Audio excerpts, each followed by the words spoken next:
Car buffs, feast your eyes and ears on the latest bit of tasteful engineering and sophisticated design from Britain's classiest car brand, Jaguar. This is the new F-Type, and it's sort of like a velociraptor in a tuxedo. It's all teeth and claws and howling and snarling, but proper and gentlemanly and handsome. This new two-door launched last year to glowing reviews and is currently flying off dealer lots around the globe. This one's the convertible, which is fancy, though a coupe version was recently made available too. This motorized top takes a hike at the flick of a switch in a few seconds and doesn't require you to play Tetris with the things in your trunk, since it has its own hiding place and doesn't use up any cargo space, so there's room for a few groceries or, in our case, bags of camera gear as needed. Inside, it's detailed and trimmed with the sorts of materials you'll find in an expensive furniture store, and has a striking asymmetrical layout to the dash. Classy is the word of the day in here. It's probably the most well-done cabin I've ever seen in a car like this. Just rich. Heck, even the carpet is gorgeous. Climate control vents pop up when you turn them on, the instrument readouts turn red in dynamic mode, and if you look closely, you'll spot details like the Jaguar plaque cleverly applied to the air vent adjusters. You'll see it in the headlights too, if you look closely. So the F-Type's price tag is supported fully by the thoughtful little details and touches throughout the striking body and stunning cockpit.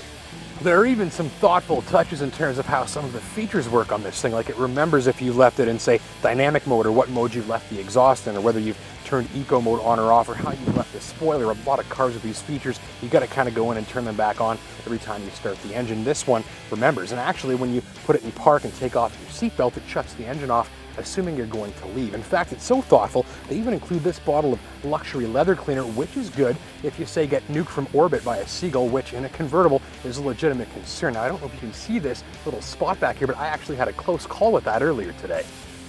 Of course, you can outrun a flock of evil poop-filled birds if you need to, thanks to a pair of supercharged engines. The Tester got a 3-liter V6, good for 340 horsepower, though an available F-Type S model makes that 380.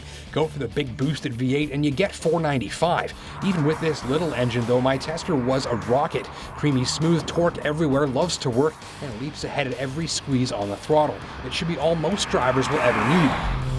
All models get an 8-speed automatic with lightning-fast manual mode via steering wheel-mounted paddles. There's no stick available, and though for my taste the F-Type has a few too many gears and is missing a clutch pedal, that 8-speed box shifts in a jiff and help the engine turn in surprisingly good fuel mileage. And this entry engine has something else going for it too. If there's one company that really gets exhaust noises in sports cars, it's Jaguar. In fact, I'm going to put the camera back there on the tailpipes and let you have a listen to what this thing sounds like.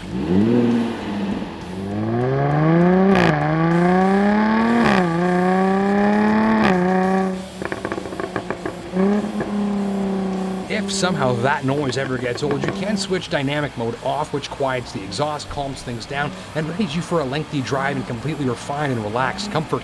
So it's like having two cars in one at the flick of a switch, on top of already having two cars in one, depending on the position of the roof, which nearly turns the F-Type into a proper coupe, thanks to a fully finished look and blocking plenty of outside noise.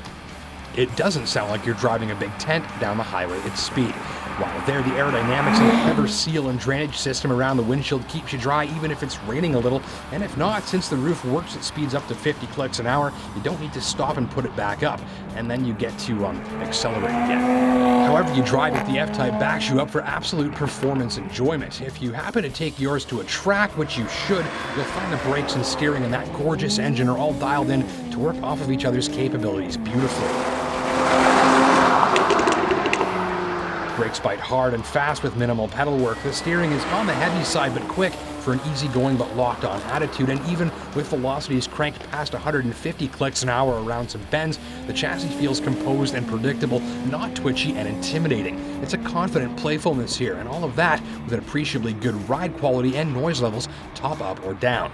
Of course, there are other ways to drop over 80 grand on a top-line two-seater. The Porsche Cayman S is one. It's a screamer, does 7,500 glorious RPM, makes nearly as much power as the Jag without a supercharger, and looks like a baby supercar. Then there's the new king of go-fast bang for the buck, the Corvette Stingray. For 22 grand less than the starting price of the Jag, this Chevy gives you 115 more horsepower, killer looks, and no shortage of race engineering technology, plus a not-too-shabby exhaust note as well. My mileage on my watch saw 1,245 clicks burned through 106 liters of premium unleaded, which makes it 11.8 liters per 100 kilometers, which is worth every penny for the performance the F-Type turns out.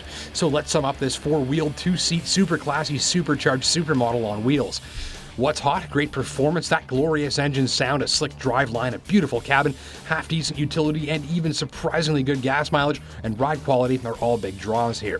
Entry and exit can be tight for bigger folks. The suede seats are a little too grippy for easy slide-in, and the price tag may be prohibitive for some bank accounts, including mine.